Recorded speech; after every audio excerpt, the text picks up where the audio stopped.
avec Andrea Etienne.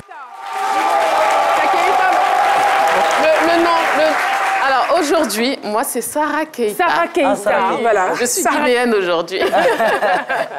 Kandé Kanté, vous êtes originaire de Cancan, en Guinée.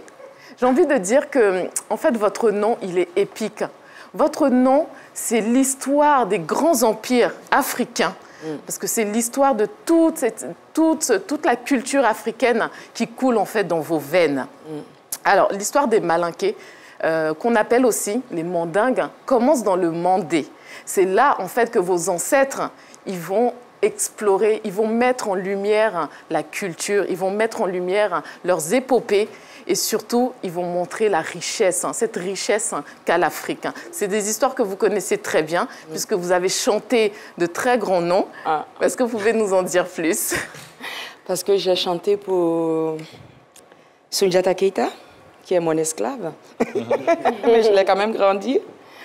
Et j'ai chanté aussi pour Patrice Lumumba, tous les hommes forts qui sont passés... de l'histoire. De l'histoire. Donc, il y a des choses que je ne peux pas vous aider à vraiment... comment vous expliquer? À grandir. Mais tout ce que j'essaie, j'adore l'Afrique. Voilà. J'aime bien l'Afrique. Au fait que j'ai grandi aussi en Côte d'Ivoire, je n'ai pas été trop dans mon village. Et puis, je n'ai pas beaucoup étudié dessus. Donc, il y a des choses que je ne peux pas vous expliquer. C'est pas grave. Mais on le voit quand même à travers votre musique, que vous êtes très proche en fait, de votre culture. Vous savez la mettre en valeur. Alors, en 1200, donc Soumanguru Kanté, qui est votre ancêtre, il devient roi du Soso. C'est l'empire des chevaux, voilà, le grand empire. Alors, c'est un roi qui est doté de grands pouvoirs et il aura comme grand adversaire donc, Soundiata Keita, qui sera donc un empereur très connu dont les épopées seront donc comptées au fil des siècles.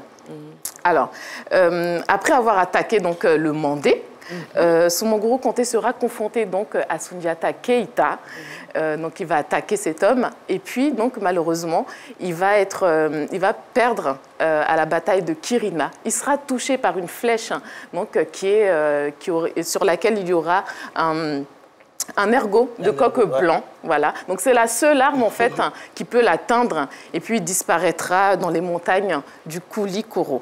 Vous connaissez cette histoire aussi? Je connais très bien l'histoire, mais pour vous expliquer du début jusqu'à la fin, là, je suis... On m'appelle zéro. Voilà. C'est pas grave. Sinon, je connais très bien l'histoire, mais je ne peux pas vous raconter. Donc, Soundiata Keita, après cet épisode... Elle le fera en chanson plus tard. Il sera donc désigné Mansa, c'est-à-dire roi des rois. Donc, c'est le premier qui va instituer donc, une constitution. Il va également diviser le peuple en 30 clans. Donc, c'est très important parce que les clans, c'est très important dans la culture mandingue. On aura par exemple 16 clans d'hommes libres.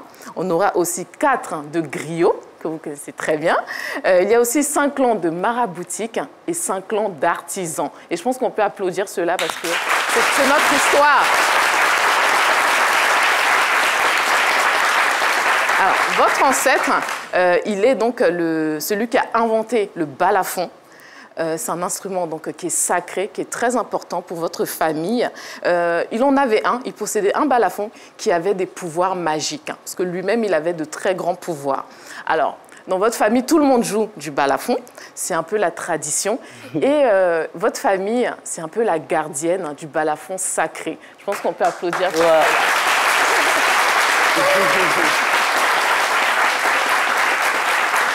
La famille Kanté est l'une des plus grandes familles de griots. Donc, dans la famille, on est griot. On ne devient pas, on est. C'est dans le sang. Et puis, donc, c'est de génération en génération.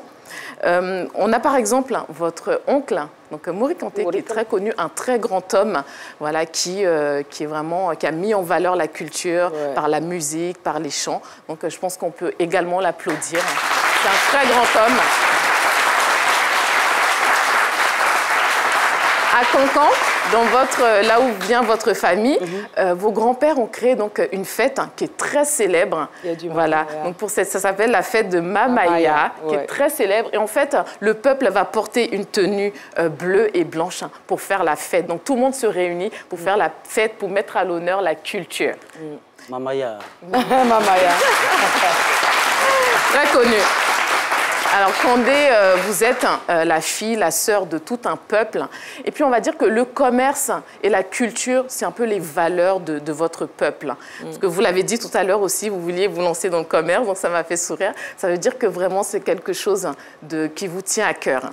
Et aussi, le travail, ce sont de grandes valeurs. Est-ce qu'aujourd'hui, sur le plateau, vous pouvez nous faire l'honneur de montrer un peu la griotte qui sommeille en vous? Vous pouvez nous montrer ça? Je vais essayer. Le Mamaya. Après.